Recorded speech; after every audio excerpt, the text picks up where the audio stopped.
Eclipse, it is less than a week away. Are you ready to view it? Well, there are some things that parents need to keep in mind when it comes to their child's eyes. Dr. Mark Rollo is a Washington University pediatric optometrist at St. Louis Children's Hospital. He's with us this morning with some steps that you need to take. Good morning to you. Morning. Yeah, thank you for coming in. So what should we be wearing for eye protection?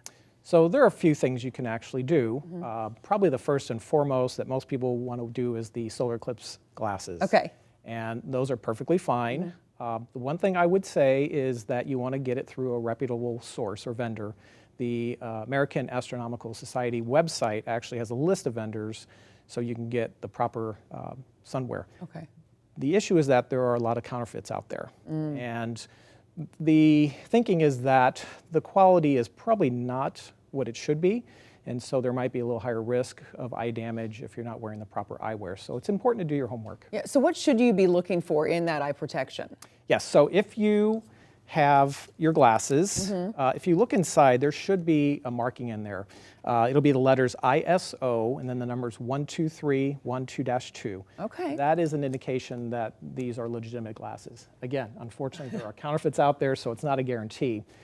Other things that you can wear, some people opt for like the welder's filters or glasses, grade 13, 14, that's an option. Some people want to use binoculars and telescopes, and I would just caution you have to use the proper solar filter, otherwise that can actually be more damaging than just looking with the naked eye. Right, okay, so some of you may have kept your glasses from 2017. Can we still use those?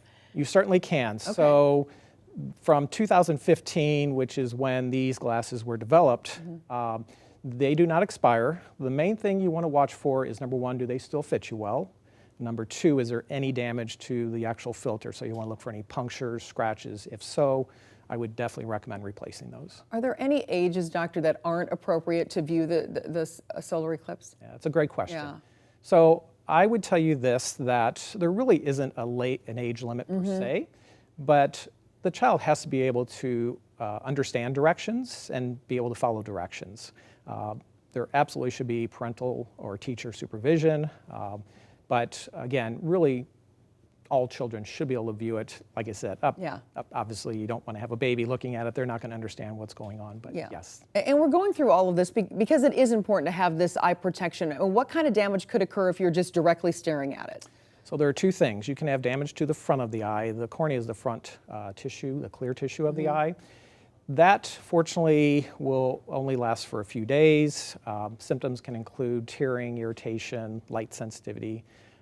We just recommend supportive treatments, things like cold compresses, lubricating drops or ointment, and also over-the-counter pain medications. Again, that's fleeting, just a few days, and it's generally resolved. Damage to the back of the eye, what's called the retina, is a little bit more concerning. That can cause blurred vision, metamorphopsia, or what we refer to as distorted vision. It can actually cause some issues with color vision as well.